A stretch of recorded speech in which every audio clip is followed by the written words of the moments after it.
Abra sua Bíblia comigo, lá no livro de Filipenses.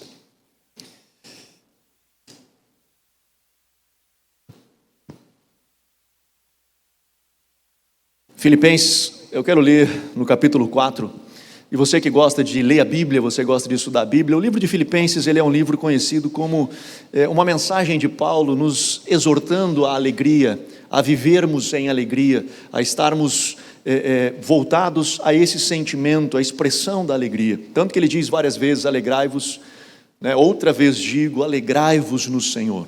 E ele fala, a carta inteira, ele vai construindo sobre este sentimento. E este é interessante porque nós vivemos hoje uma dicotomia quando se trata de teologia.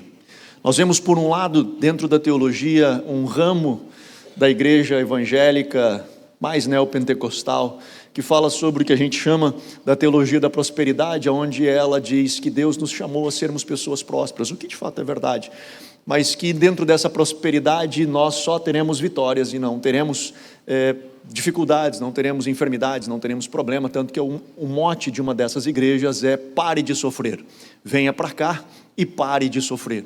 Então a gente convida as pessoas para vir à igreja anunciando, vem para cá, que todo o seu sofrimento ele vai acabar. E a gente sabe que na vida real, no mundo real, isso não acontece. Mais do que isso, Jesus, o próprio Filho de Deus, aprendeu a obediência pelas coisas que sofreu. Se o próprio Pai não poupou o seu próprio Filho, que dirá eu e você? Nós nos deparamos então com o sofrimento ele faz parte da nossa vida, nós temos o sofrimento dentro do nosso cotidiano. Claro que ninguém gosta de sofrer, ninguém gosta de passar trabalho, a gente seria meio doido se a gente diz assim, cara, como eu gosto de ter dor. Ninguém gosta de estar doente, ninguém gosta de passar fome, ninguém gosta de passar frio, ninguém gosta de perder pessoas que nós amamos, ninguém gosta de enfrentar dificuldades. Se nós pudermos evitar isso, nós devemos evitar isso. Aquilo que cabe a nós, de nós pudermos dar um ambiente melhor na nossa casa, cuidar melhor dos nossos filhos, cuidar melhor da nossa saúde, o que a gente puder fazer para evitar problemas, eu acho que cabe a nós isso tudo. E eu acho que é válido e importante. Agora, mesmo que nós venhamos a fazer todas essas coisas, eu preciso lhe dizer que o sofrimento, ele irá bater na sua porta. Nós lidaremos com o sofrimento de alguma forma, de algum nível. E muitas pessoas, elas fazem isso, mas por que nós sofremos? Por que nós temos que sofrer? E talvez se eu fosse dar um título para a minha ministração hoje, ela seria, por que sofremos? Entender um pouquinho da razão pela qual eu e você enfrentamos dificuldades e nós padecemos por essas coisas. E eu quero ler com você o texto de Paulo, que ele fala justamente dessa dicotomia. E ele diz, a partir do verso 12, do capítulo 4 de Filipenses, ele diz assim, eu sei como é estar humilhado, e sei também como é ter abundância. Em todo lugar e em todas as coisas, eu estou instruído, ou seja, eu aprendi, tanto a ter fartura, como a ter fome, tanto a ter abundância, como sofrer necessidade. Eu posso todas as coisas por meio de Cristo que me fortalece. Amém. Papai, abençoa, Senhor, a Tua palavra. Abençoa, Senhor, as nossas vidas, que nós possamos estar sensíveis à voz do Teu Espírito e possamos, Senhor, aprender de Ti, que é manso e humilde de coração. Ministra-nos, Senhor, nessa noite, em nome de Jesus. Amém. Como eu falava para vocês, o sofrimento faz parte da nossa vida. Jesus sofreu. Nós vemos os homens do Velho Testamento, como Sadraque, Mesaque e Abdenego, que foram jogados numa fornalha. Vemos Daniel numa cova de leões. Vemos Oséias casando com uma prostituta resgatando e ela saindo, traindo ele traz de volta e ela o trai novamente. Nós vemos Ezequiel que Deus leva a sua esposa como um sinal para Israel. Nós vemos Jeremias que é jogado numa cova. Nós vemos José que é vendido pelos seus irmãos. Nós vemos pessoas passando dificuldades. Se nós formos olhar para o Novo Testamento, nós vamos ver dos discípulos, por exemplo, de Jesus, os apóstolos, dos 12, apenas João acaba morrendo de morte natural. Todos os demais acabam sendo assassinados em nome de Deus, por causa da sua fé, cerrados ao meio, pendurados em cruzes de ponta cabeça, degolados, enfim. Nós vemos uma igreja que padeceu, uma igreja que sofreu. E nós, de novo, muitas das vezes nós temos dificuldades de lidar com o sofrimento, e talvez esta geração de hoje, cada vez mais, ela tem dificuldades de lidar com o sofrimento. E nós fazemos de tudo para evitar o sofrimento, mas o fato é que o sofrimento acaba sendo pedagógico para mim e para você. Nós aprendemos com o sofrimento. Deuteronômio capítulo 8 diz que Deus afligiu o seu povo e o fez ter fome. Olha isso, a Bíblia diz que Deus, o próprio Deus, afligiu o seu povo e o fez ter fome. E logo depois ele diz, para que eu pudesse enviar um maná que desceu do céu. Quando o povo em necessidade e fome levanta os olhos ao céu, ele recebe um alimento que vem dos céus. Por isso Paulo diz, nessa carta de Filipenses, cara, eu posso ter abundância, eu posso estar passando fome, eu posso ter tudo suprido ou estar passando tremenda necessidade, eu posso qualquer coisa, porque a fonte da minha alegria não vem da abundância ou da necessidade, nem a minha tristeza vem dessas coisas. O que de fato eu encontro forças é no Jesus, o Cristo que me fortalece. Nesses momentos, tendo muito ou não tendo nada, o que eu preciso ter é a consciência de que Ele está comigo. E esse talvez é o maior benefício de eu e você passarmos dificuldades, de podermos encontrar em Deus conforto para as nossas vidas. Não necessariamente a solução do problema, que é o que a gente quer. Buscamos para tentar resolver o mais rápido possível o nosso problema. Paulo diz, cara, eu posso ter ou não ter. Eu posso estar farto ou muita necessidade. O que eu quero e o que para mim é resposta e é suficiente é saber que o Cristo me fortalece, que eu o tenho. E estando com Ele, já era. Eu posso cruzar qualquer coisa. Mas eu quero falar com vocês nessa noite sobre pelo menos 4 razões de o porquê nós sofremos. E a primeira que eu quero conversar com vocês é a razão que todo crente gosta de dar. A segunda razão que eu quero falar sobre o porquê nós sofremos, essa é a razão que os crentes não gostam de dar. A terceira que eu quero falar é que os crentes normalmente não entendem. E a quarta que eu quero falar é que os crentes normalmente não aceitam. Eu vou explicar. A primeira, a razão pela qual nós sofremos, e os crentes gostam de justificar, é que nós sofremos porque o inimigo nos ataca. O diabo nos ataca. A gente gosta de dar essa resposta. Por que está mal? Ataque do diabo. O cão está vindo, se lançou contra a minha vida, é luta, e o diabo está vindo e a gente taca-lhe pau no diabo. Só que de fato é verdade, às vezes nós sofremos sim, por questões do inimigo, não sei se você sabe, mas o dia que você disse sim para Jesus, você ganhou um inimigo. Você achou só que ia morar no céu, né? Não, você tem um inimigo. Tem um inimigo das tuas almas, que ele está ao teu derredor, procurando tragar quem ele conseguir, até os escolhidos. Se ele puder sacar você, ele vai tentar. Então nós temos um inimigo, e ele vem contra você. Ele não tem direito de fazer nada, não tem, mas ele vem contra você. Eu não sei se você já teve esse tipo de experiência, que o seu mundo estava colorido, você chegou em casa de noite, estava tudo lindo, maravilhoso, tudo top. Você vai dormir com o seu mundo colorido, e você acorda de manhã com um elefante sentado na sua cabeça. Diz, o que aconteceu? É só trevas, você está mal, você está angustiado, mas não, eu só dormi. Eu dormi, estava bem, acordei, estou mal. Por que eu estou mal? Não tem razão de eu estar mal, estou depressivo, a cor de ontem desapareceu, é só trevas, eu não aguento mais.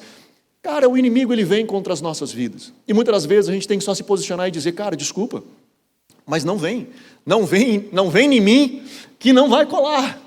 Eu lembro na praia, um dia nós estávamos na praia, nossa família, e decidimos comer na praia, fica lá, uma barraca de um cara lá, muito simpático, o vendedor, e nós começamos a comprar coisa e comer e tal, beleza. Terminou nosso tempo na praia, chamamos ele para pagar a conta, aí ele veio, muito querido, muito simpático, e ele veio nordestinão, aqueles bem fera assim, disse, bora, então é R$20 disso aqui, R$30 daquele prato que vocês pediram, tanto de refrigerante e R$20 de Cicolá-Colô.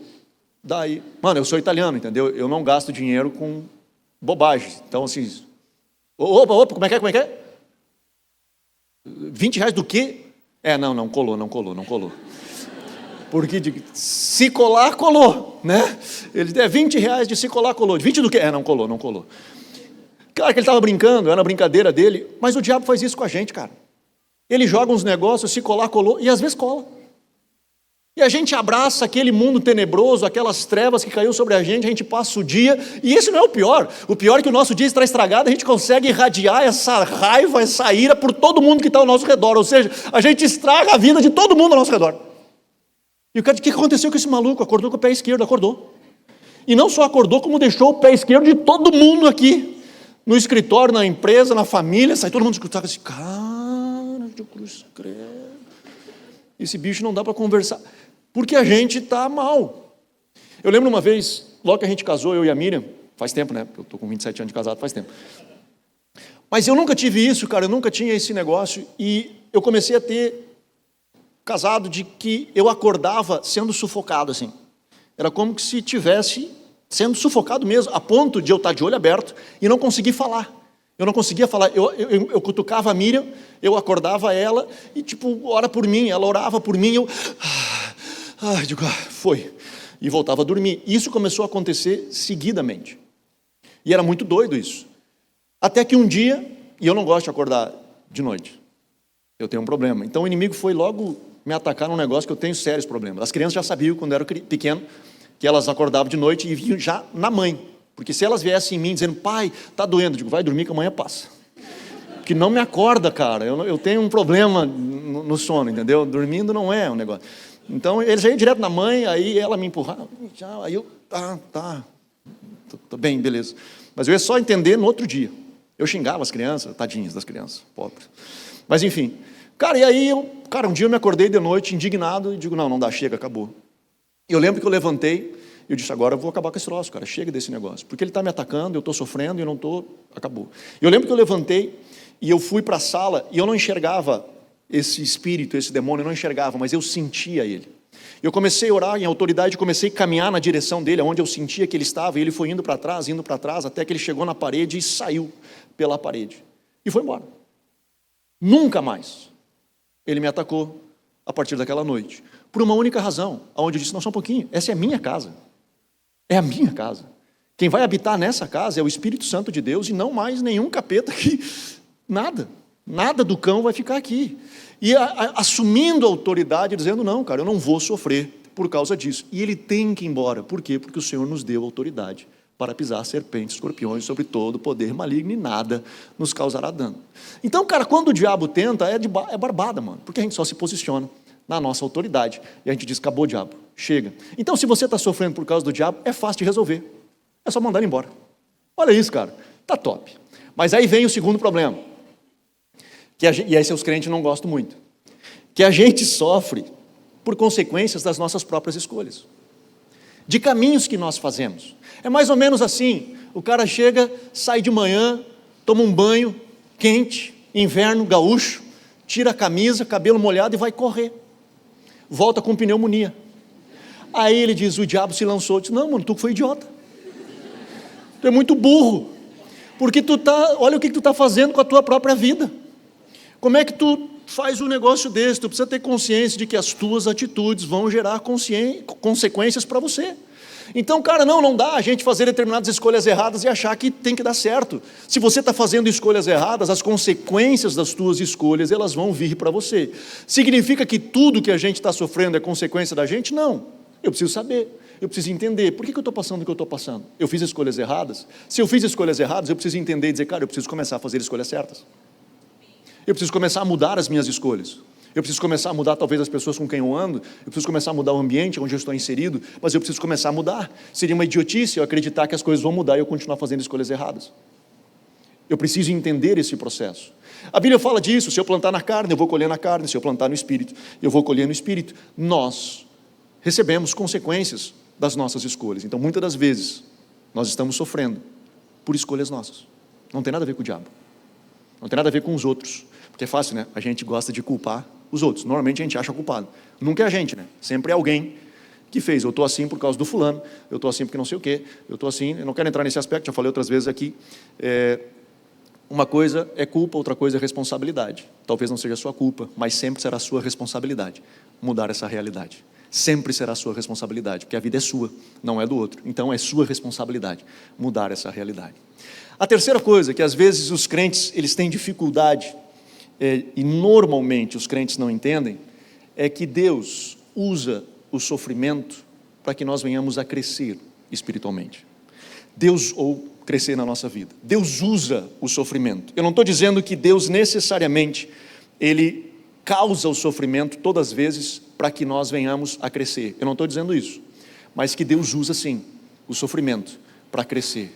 Muitas das vezes, às vezes Ele causa também, e eu vou explicar.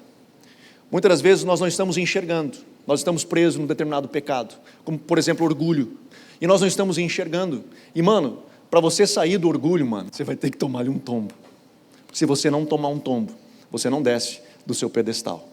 Eu não sei o quanto vocês conhecem a história da Argentina, mas a gente brinca, eu gosto da Argentina, estou sendo sincero com você. Eu torci para a Argentina, eu sei que os brasileiros vão ficar chateados comigo, mas eu torci na final do Mundial para a Argentina. Torci para o Messi, eu acho, né? Mas isso é outro papo.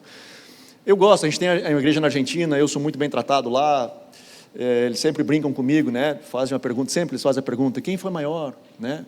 Pelé ou Maradona? Sempre, né? E eu sempre respondo: não sei, né? Eles: como tu não sabe quem foi maior? Eu digo: não, eu não sei como é que o argentino quer fazer esse tipo de comparação, né? Não cabe a gente tentar colocar o Maradona do lado de Pelé, mas enfim.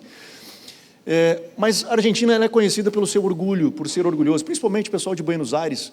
E eu não sei se você já foi, mas é lindo Buenos Aires, e já foi muito mais bonito. Na década de 80 eles eram pujantes economicamente, e Deus precisou trabalhar no ego dos argentinos.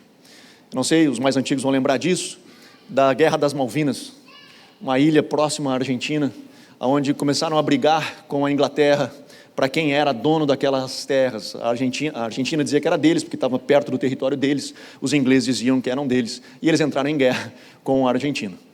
E, cara, foi um negócio muito louco isso, porque a Argentina não tinha estrutura para guerrear contra os ingleses, e a diferença era tão grande, que o exército britânico entrava nos acampamentos dos argentinos, isso a história conta, entravam nos acampamentos, e os argentinos estavam dormindo no acampamento, e os britânicos entravam, e tinha, 15 soldados, eles matavam 5 soldados, e iam embora.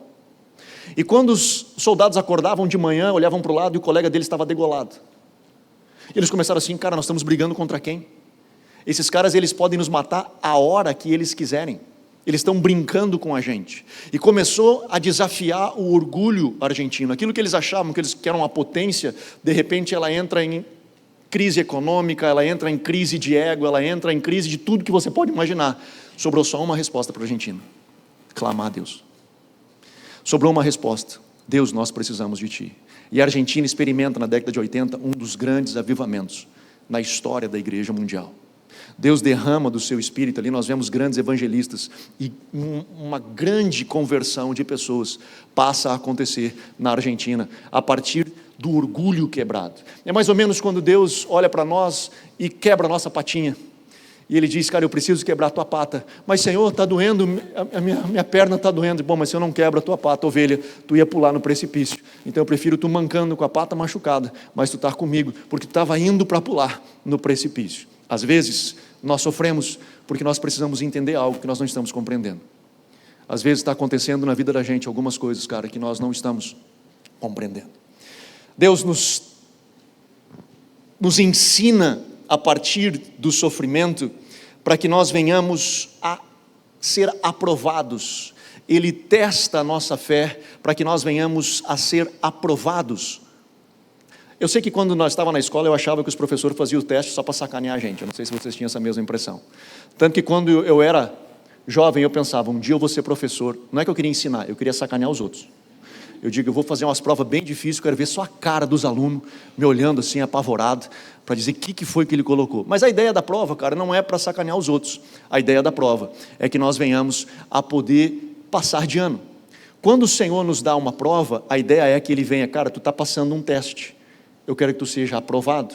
E uma vez tu sendo aprovado, que tu venha passar de ano, que tu venha subir de nível, que tu venha a ir um nível mais alto.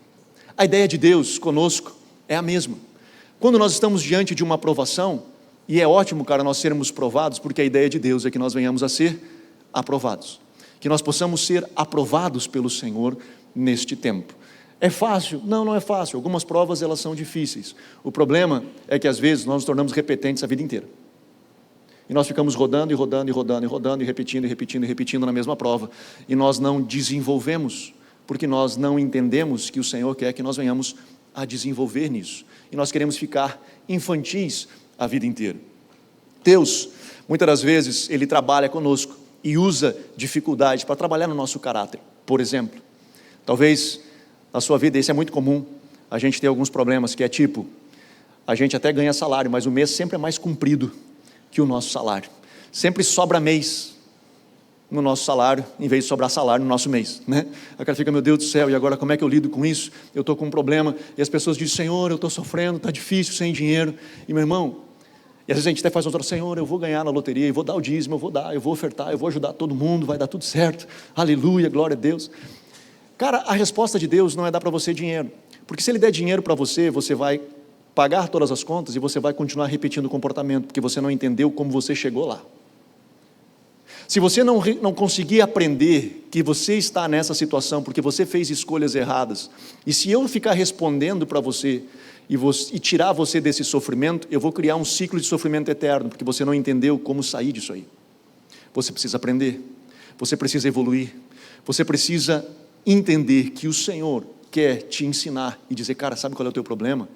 É problema de caráter. Então vamos tratar esse caráter, e nós vamos mudar a tua história. E depois que tu tiver consolidado, eu tenho condições de colocar nas tuas mãos algo diferente. Mas aprenda com isso. E Deus, Ele também nos coloca nessas situações para, de fato, caminhar profundo dentro da nossa vida, para que nós, ali naquele lugar, naquele vale, nós venhamos a levantar os nossos olhos e conhecer a Ele. Quando o Senhor nos aflige, Ele nos aflige, como o texto de Deuteronômio capítulo 8 que eu falei para vocês, para que nós venhamos a levantar os nossos olhos e olhar para Deus e entender, cara, existe um Deus e eu quero caminhar com Ele, eu quero dar as mãos a Ele. A quarta e última justificativa de por que nós sofremos, e essa é que normalmente os crentes não aceitam, é que a razão pela qual nós sofremos, nós cristãos, que fazemos todas as coisas certas, que buscamos fazer tudo certinho, que buscamos viver uma vida correta, sabe por que nós sofremos? Pelo mesmo motivo que as pessoas que vivem de forma dissoluta também sofrem, pela mesma razão. Assim como o sol nasce para os bons, ele também nasce para os maus. Assim como a chuva vem sobre os bons, ela também vem sobre os maus. O fato de nós sermos cristãos e de nós caminharmos com Deus, não significa que nós não teremos sofrimento. O fato de nós caminharmos com Deus e fazermos as coisas todas certas, não é um sinal de que nós não venhamos a sofrer. A fidelidade de Deus não é garantia de não sofrimento. A fidelidade de Deus é de que Ele estará contigo no vale da sombra da morte. Essa é a garantia de Deus. Mas sabe qual é o nosso problema? Que a gente tem dificuldades disso. Por quê? Porque a gente faz isso. Senhor, mas eu estou fazendo tudo certo. Eu estou fazendo tudo que Tu me pediu. Você não tem noção da quantidade de pessoas que chega para mim e diz isso. Pastor, eu não entendo na minha vida. Porque eu estou fazendo tudo certo. E não está dando nada certo na minha vida. Está dando tudo errado. Meu irmão, preste atenção. Eu vou lhe falar, preste atenção. Você não deve fazer as coisas certas para que dê tudo certo na sua vida. Você deve de fazer as coisas certas, porque esse é o certo a ser feito. Independente da consequência disso.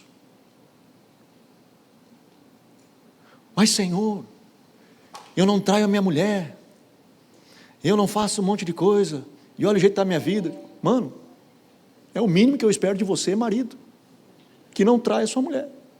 É o mínimo. É o mínimo que eu espero de você, que você não roube. É o mínimo que eu espero de você, que você tenha cara. É o mínimo. Então a gente não faz o certo para receber alguma consequência disso, a gente faz o certo porque esse é o certo a ser feito. Mas então por que eu estou passando dificuldades? Porque, mano, todos nós passamos. É engraçado porque a gente que tem essa mentalidade de meritocracia, de que eu faço tudo certo para a divindade a qual eu sirvo, então essa divindade ela tem que corresponder em bênçãos na minha vida. O Evangelho é graça, o Evangelho não tem nada a ver com isso, o Evangelho é uma relação de graça, um favor imerecido de Deus para comigo, para com você. Ele não passa pela meritocracia. Mas a gente que tem uma leitura de Deus de meritocracia, a gente normalmente faz uma pergunta quando nós estamos diante de uma enfermidade, de um sofrimento, de uma dor, de uma perda, de um problema sério. A gente faz a pergunta: por que eu, Deus? Por que eu, Deus? Por que eu? Por que a minha casa? Por que a minha família? É natural as pessoas fazerem esse tipo de pergunta. Um dia um pastor amigo meu me disse assim: sabe o que eu aprendi nessa jornada de vida? Quando a gente pergunta, por que eu, Deus? A pergunta certa a ser feita é, por que não eu? O que eu tenho de diferente desse meu irmão que está sentado do meu lado? O que eu sou melhor do que qualquer outra pessoa na face da terra? Por que não poderia acontecer uma tragédia comigo se acontecem tragédias aos milhares, aos milhões neste mundo todo? Por que eu seria diferente? Por que eu não posso estar diante de uma situação difícil de vida? Quão melhor eu sou que os demais humanos para não estar diante de uma dificuldade e encarar uma dificuldade? Por que não eu? E se acontecer? Cara, não quero, vou tentar evitar ao máximo, mas se acontecer, eu tenho uma saída: eu preciso encontrar Deus em meio ao vale da sombra da morte. Se existe algo que eu preciso fazer, é correr para Deus. Eu preciso encontrar. Paulo, em Filipenses, ele diz, cara, eu posso estar bem, e posso estar quebradaço. Eu posso ter minha mesa farta e escolher o que eu quiser comer, e posso estar passando fome. Eu posso qualquer coisa, porque isso não muda quem eu sou, nem a minha postura diante de Deus. Porque eu posso todas as coisas em Cristo que me fortalece. A força da minha vida não vem de estar dando tudo certo. A força da minha vida não vem da minha conta bancária. A força da minha vida não vem se eu estou com saúde. A força da minha vida não vem se eu estou feliz. A força da minha vida vem de Cristo que me fortalece. E a dificuldade, ela faz, ou deveria pelo menos, de fazer, de eu e você levantarmos os nossos olhos e tentar encontrar Deus quando as coisas estão dando certo e quando as coisas estão dando errado. Eu preciso encontrar Deus. É mais comum a gente procurar Deus quando as coisas estão dando errado. E quando as coisas estão dando errado, a Bíblia diz o seguinte, que o Senhor está conosco no vale da sombra da morte. Mas ele diz assim, que é o vale da sombra da morte. Alguns acham que é abismo da sombra da morte. Não, é vale da sombra da morte. Vale é uma depressão, que você tem uma planície, você tem uma depressão na terra, e essa depressão termina e você continua numa planície. Esse é um vale. Abismo, é uma profundeza. O vale é isso, é uma pequena depressão, um pouco maior em alguns lugares, mas é um vale. E talvez hoje você esteja no ponto mais profundo desse vale, e você está ali, no ponto mais profundo desse vale, e você senta e chora, e você diz, ninguém me ama, Deus me abandonou, por que Deus? Por que isso? Por que aquilo? Por que eu estou passando o que estou passando? Um monte de coisa que a gente fica chorando. E, cara, acontece, se você ler o Salmo, você vai ver que Davi chorava também. E os homens de Deus também choravam, não entendendo, digo, oh, Deus, palhaçada, eu estou aqui, né? Aquilo que a gente fala, Davi fez, os ímpios estão prosperando, estão ganhando, estão fazendo, e eu aqui, nessa peleia de desgraçada, que não vejo luz no fim do túnel. Como é que é? Você vai ler o Salmo, você vai ver isso, cara. Os homens, sendo eles mesmos, sendo o que a gente passa, eu e você, e vemos a resposta do Senhor para eles, e vemos Deus vindo ao encontro deles, na hora certa, no momento certo. Mas enfim, você está ali no vale, no mais profundo do vale. O que você não se dá conta, e você está lá sentado chorando, é que se você desse o próximo passo, você começaria a dar passos para fora do vale, porque ele tem a parte profunda, e depois ele começa a sair de novo. Então não fica parado, mano, não fica parado chorando, dá um passo, e conseguiu dar um, ainda não melhorou muito, mas já começou a dar passo para sair. Você talvez não está vendo isso, mas você começou a sair, e você dá mais um passo, e você continua dando um passo, até que você saia desse vale, e comece a andar numa planície. Vai ter sol de novo, vai brilhar o mundo, vai ser tudo colorido, vai ser top demais, e eu tenho uma notícia para lhe dar. Lá na frente, vai ter outro vale. E eu não quero amaldiçoar você com isso. Pensa assim, puxa vida, eu fui na igreja achando que eu ia ser mais que vencedor. Mas é isso, olha que idiotice. Eu quero ser mais que vencedor. Você vai vencer o quê? Se não for uma peleia. Não. Eu sou mais que vencedor, top. Qual é o significado disso? Peleou pra caramba, mano. Suou a camiseta, cruzou algum vale aí, para ser mais que vencedor. É isso aí. Deus quer que nós sejamos vencedores. Para isso a gente vai ter que pelejar. Vai ter que ter umas peleias aí. A gente vai ter que cruzar. E lá na frente vai ter outro. E depois, vão ter outros. E a nossa vida vai ser cheia disso. E nós vamos aprendendo a lidar com isso. E nós vamos aprendendo a lidar com isso, e não só isso, a gente vai conseguindo ensinar outras pessoas ao nosso redor a caminharem assim. E nesse processo todo, a beleza disso, a coisa mais bonita disso, é que eu estou aqui no meio do vale, e eu me dou conta de que o Senhor está comigo, e a sua vara e o seu cajado me consolam. Nós damos a mão, fechamos os olhos e dizemos, bora lá, mano, nós vamos caminhar. Eu vou ter solução desse negócio? Eu não sei, cara, mas o que me importa é que eu o encontrei, e se Ele estiver comigo, o Cristo me fortalece. Se eu tiver consciência disso, não importando do que eu estou vivendo, do que a minha família está vivendo, de como as coisas estão vivendo, o que importa é que o meu Cristo me fortalece. Amém? Vamos ficar de pé.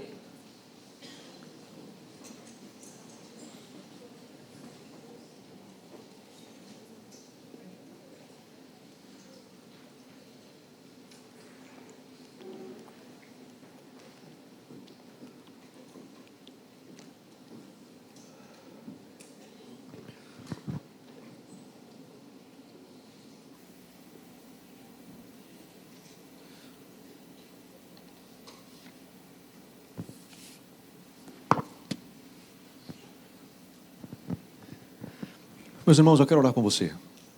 Quero orar contigo que está aqui, você que tem nos acompanhado de casa. Eu não conheço a sua história,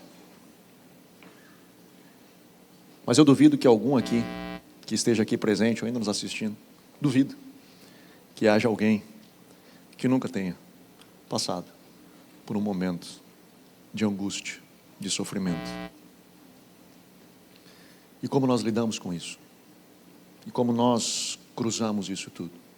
Sim, o Senhor deseja nos abençoar. Sim, o Senhor deseja que nós sejamos pessoas bem-sucedidas. Sim, Ele deseja nos dar a vitória. Mas para nos dar a vitória, nós vamos pelejar. Nós vamos lutar. Talvez você esteja vivendo um momento hoje onde o sofrimento tem batido a sua porta, tem estado na sua casa. Se é o inimigo, cara, como eu falei antes, barbada de resolver. Se é o inimigo, está resolvido já. É só você se posicionar, porque maior é aquele que está em vós do que aquele que está no mundo. Maior é a autoridade que está sobre você, porque Ele deu autoridade para pisar serpentes, escorpiões e sobre todo o poder do maligno. Então é barbado. Você vai se posicionar e vai dizer, cão, vaza, acabou, chega, na minha casa não mais, eu não quero mais saber disso, já era, tchau. E ele vai, em nome de Jesus, porque não tem autoridade. Agora, se você está sofrendo por escolhas suas, É importante, é fundamental que você comece a escolher diferente.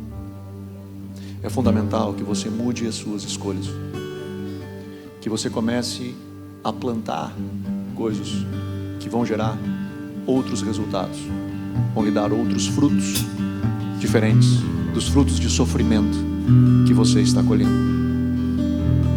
Comece a escolher diferente. E não tem nada com o diabo, é só com você.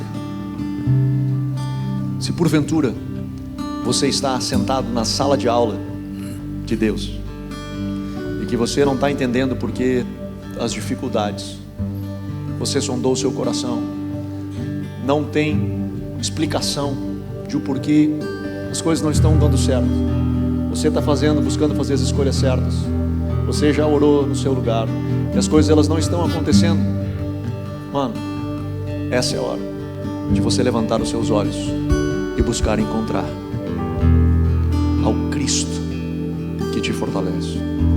Essa é a hora de você dizer: Senhor, eu só quero te encontrar, eu preciso te encontrar, eu preciso te encontrar em meio a todo esse caos ao meu redor, eu preciso te encontrar.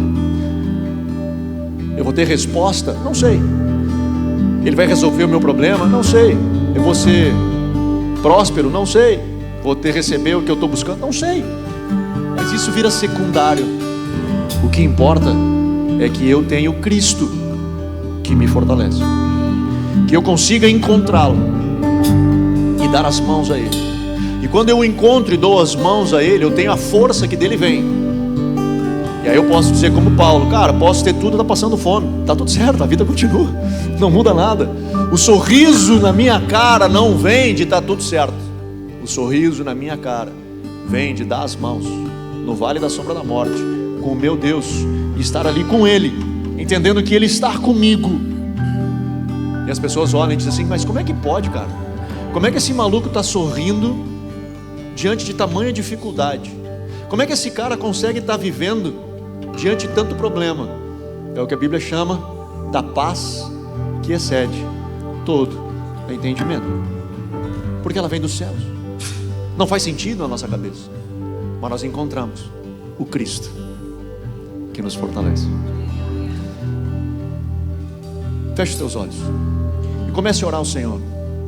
Comece a orar a Deus e diga: papai, se porventura você está num momento de dificuldade, diz: Senhor, deixa eu entender esse momento que eu estou passando, e que eu possa te ter perto de mim, que eu possa te sentir perto de mim, que a tua presença esteja comigo. Seja comigo, papai, neste tempo, em nome de Jesus, em nome de Jesus.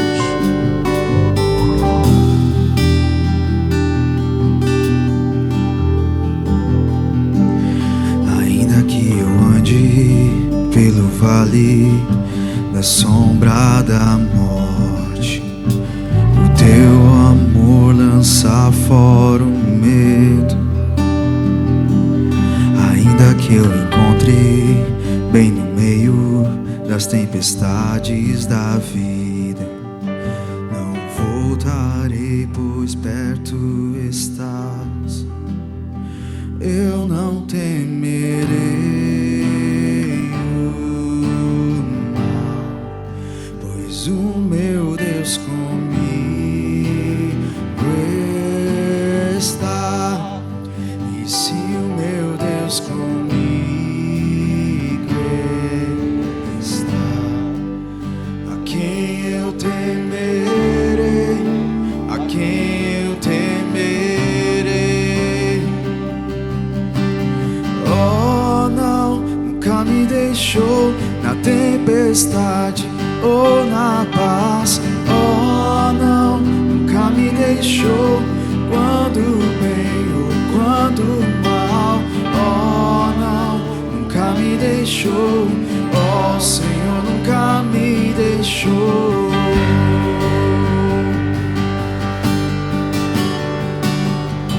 Aleluia. Se você precisa que o Senhor venha até você, não precisa sair do seu lugar, mas levante a sua mão aonde você está, como um sinal ao Senhor, dizendo assim: Senhor, eu preciso te encontrar neste momento, eu preciso te encontrar nesse lugar, eu preciso te encontrar desse momento que eu estou passando, eu preciso te encontrar. Levante a sua mão onde você está, eu quero orar contigo. Papai, eu oro pelos teus filhos nessa noite. Senhor, todos esses, Senhor, com as suas mãos levantadas, eu te peço, vem sobre eles em nome de Jesus. Alcança-os, Espírito Santo. Alcança-os, Espírito Santo. E papai, muita coisa para eles não tem resposta. Muita coisa, Senhor, para eles não faz sentido. Papai, não tem razão de estarem passando o que estão passando. Por isso, papai, eu te peço neste momento que tu venha com a tua mão. E que eles possam te sentir, Senhor, próximo deles. Que eles possam te sentir, Senhor, pertinho deles. Senhor, que eles sintam de fato de estar de mãos dadas contigo no vale, ainda que seja da sombra da morte, mas que, Senhor, eles possam sentir que tu estás com eles, que a tua vara e o teu cajado consolam. Papai, te revela a cada um deles em nome de Jesus. Te revela a cada um deles. Espírito Santo, rasga os céus e te revela a cada um deles. Seja, Senhor, em abundância, seja, Senhor, em fartura, ou seja, Senhor, em fome e escassez. Que eles possam estar firmes no Cristo que nos fortalece. Que eles possam estar firmes, Senhor, com os pés firmados em Cristo na rocha, de um Deus que se revela, de um Deus que se manifesta. Papai, que tu possas derramar maná que vem do céu, que tu possa derramar, Senhor, o pão celestial. Eu os abençoo neste tempo. Eu os abençoo neste tempo. Aleluia. Chegará o dia em que o Senhor enxugará toda lágrima. Chegará o dia onde não vai mais ter dor, não vai mais ter sofrimento. Chegará o dia onde nós estaremos com Ele, estaremos vivendo com Ele, olhando face a face. Até lá, o que nos sacia, até lá, o que nos conforta é que nós possamos estar com Ele, que nós possamos caminhar com Ele, de mãos dadas com Ele, vivendo com Ele, para que um dia, para toda a eternidade, com Ele está. Papai, eu abençoo os teus filhos, eu os abençoo, em nome de Jesus.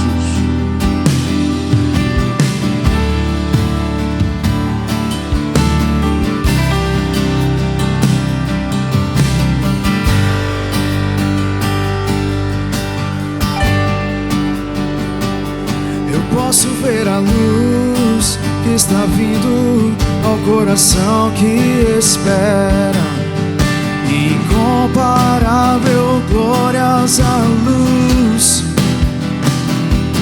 E haverá um fim aos problemas, mas até este dia viverei sabendo que estás aqui. Eu não temerei o mal, pois o meu Deus comigo está. E se o meu Deus comigo está, a quem eu temerei? A quem eu temerei? Oh, não, nunca me deixou na tempestade ou na paz. Oh, não, nunca me deixou quando bem ou quando mal. Oh, não, nunca me deixou. Oh, o Senhor nunca me deixou.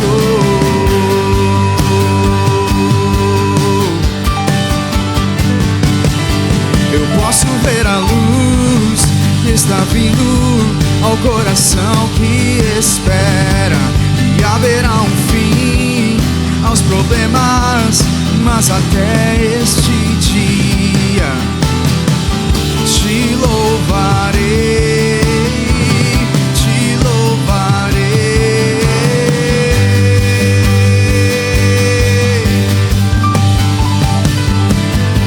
Eu posso ver a luz que está